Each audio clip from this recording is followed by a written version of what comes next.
Je suis ici pour vous parler de la chirurgie de la macula. La macula, c'est une partie de la rétine qui sert à voir précisément les détails. Ainsi, si vous regardez avec votre œil, sur les côtés, vous ne voyez pas précisément, c'est la rétine périphérique.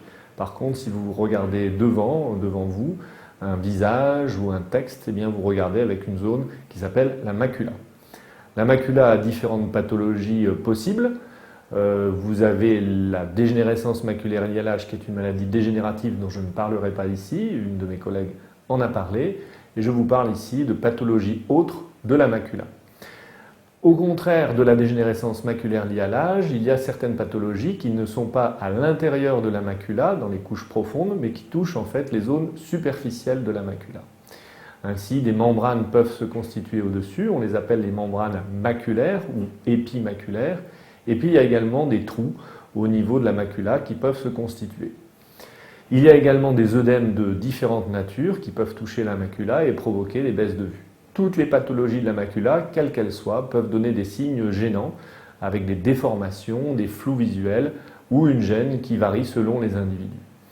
En tout cas, la chirurgie de la macula a énormément progressé. D'année en année, nous avons des techniques qui se sont de plus en plus simplifiées et qui permettent en fait en ambulatoire de traiter la majorité des patients sans douleur et avec une récupération qui se fait de plus en plus rapidement. Les techniques en elles-mêmes ont évolué, les machines ont évolué puisqu'il faut différentes machines pour permettre cette chirurgie. On a des machines plus efficaces, moins traumatiques et on a aussi des guides qui permettent de donner à notre chirurgie une reproductibilité certaine. Ainsi, nous utilisons des colorants que nous injectons à l'intérieur de l'œil qui nous permettent de voir très bien ce que l'on fait, ce qui n'était pas possible encore il y a quelques années. Donc finalement, on peut dire que cette chirurgie de la macula, eh bien, elle permet dans la plupart des cas de résoudre un problème qui, s'il n'est pas traité, peut donner des baisses d'acuité visuelle parfois définitives et très invalidantes dans une vie courante, active, tout du moins nous espérons la laisser active pour la majorité des patients. Pouvoir conduire sa voiture, pouvoir lire, pouvoir regarder la télévision, être actif, même à un âge certain, eh bien tout cela est possible de plus en plus avec ces techniques.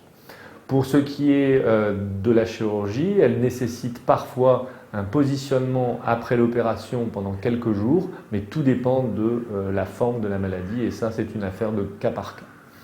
Pour certains œdèmes de la macula, eh bien, de la même façon qu'il y a certains autres traitements, comme les injections notamment ou le laser, la chirurgie permet dans certains cas d'obtenir un résultat au long terme meilleur que ne peut le donner une simple injection.